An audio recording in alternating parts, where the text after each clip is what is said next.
Hello, I'm Angelo Di Maria, winner of the Clenched Butter competition 2012 through 2014 and a half.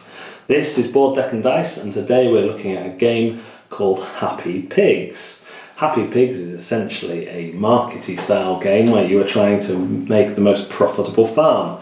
You start with one field which you're given for free. You're also given $45 or pounds or pesos to start yourself off with, which you can buy more pigs, you can buy extra fields so you have more space for the pigs. The pigs must fit into your fields, of course, and that gets you started off in the game.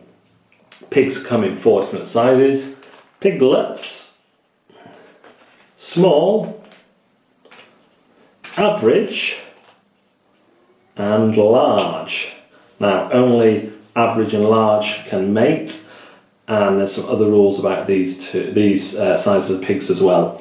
The other things you can buy are vaccinations, which you can use at any time, Miracle Grow food, which lets you grow a small or medium, smaller or piglet up skipper size when you feed them, but you have to feed them as well, and the Elixir of Life, which lets, when you mate pigs, lets that pig be born at the small size instead of the piglet size. So you skip a few sizes of those. Vaccination: if you vaccinate a pig, flip it over so it's got the red cross on it, and that pig is vaccinated for the rest of the game, unless, well, even if you sell it. But the reason you want to vaccinate them is at the end of 4 rounds, any unvaccinated pigs die and are hence not happy pigs. So that gets you started in the game. You spend your $45, a handy sheet here in the middle which gives you all the costs of everything, fields across the top, pigs and other supplements. The way the game works is over the course of 16 rounds, which sounds like a lot but really it isn't in this game. Each round you will choose one of 4 actions. The actions can be selling, buying, selling, mating or feeding. And you can only choose one of these 4 actions. In the simplified version of the game, you play them blind, you play them face down in front of you so no one else knows what you play, and then you reveal simultaneously. But in the tactical variant of the game, which is the version I prefer to play, you play them one at a time, starting with the first player. Now, why is it important what you play? Well, each round is dictated by one of these season cards, and they tell you how many actions are available per type of action. So here we see at the top there are 6 feeding actions. So that means if I play a feeding action and no one else does, I get all 6 to myself. Any I don't use, I get a coin back from the bank. But say Bill over there chooses feeding as well, we then split that 6 between 2 of us, 3 each. If 3 people choose, we get 2 each. So it's really having a good idea in your head about a couple of actions you might want to do and not letting yourself get into a position where you can only do 1 or 2 actions. For example, if you get through to the 4th round, which signifies a change in season, and you haven't done a buy action to buy vaccines, you're going to lose all your pigs. So you need to sell them before that round starts and then buy some new ones or make some new ones back before the start of the next round. So it becomes a really clever battle between you and the other players as to what action you want, and can you take this action to mess everyone else up? Can you afford to do it to give everyone else less actions because you've plotted and planned well? Each season as well will come with each round will come with a bonus rule. So this one, the price of the pigs all goes up to there. There's rules that give people free vaccines if they've got the most piglets. There's rules that give people free money if they've got the most large pigs at the end of the round. So you play through that, you play 4 of each colour, which you set up at the start, and after the last round, any unvaccinated pigs die and you sell off all your other pigs at market value. So again, there's a choice there. Do you sell them off before you get to the last round, at a round where they're worth more, or do you keep them to the end and try and vaccinate them all?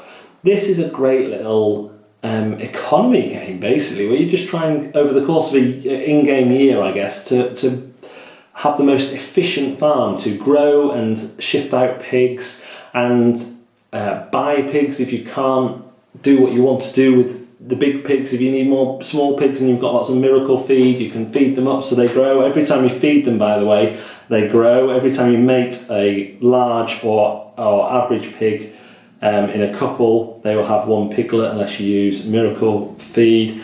And it's always this balance between spending a bit of money to get more money. What do you need to buy?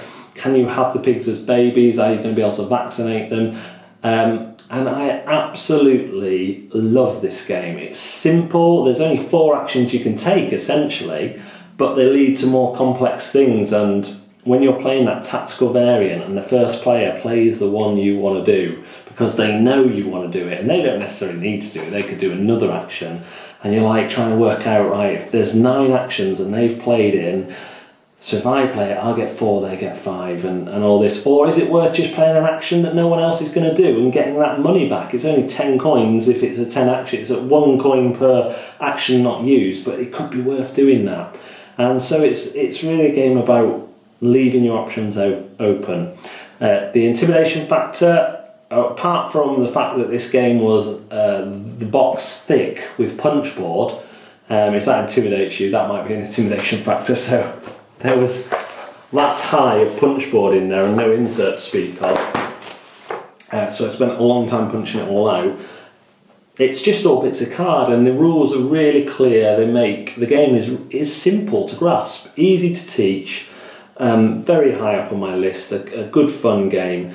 If I had one negative, it would be that it is a game where there can be analysis paralysis. And you would think, and that's particularly on the tactical variant, when you're playing it down face down, there's not so much, but when people can see what everyone else has done, if they're the last player and they're particularly thinky, they can spend a lot of time deciding what to play. So there can be a little bit of downtime, but the rest of the round is played out in real time, where we just trust people to take their actions, and we don't wait, we all do it at the same time and upgrade our farms that way.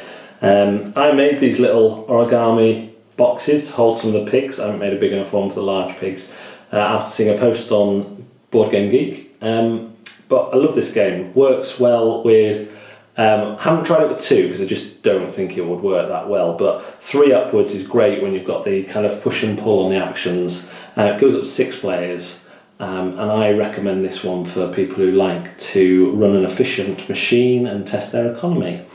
I've been Antonio Di Maria, and I am in training for the next butter clenching competition, 2017. Thanks for watching.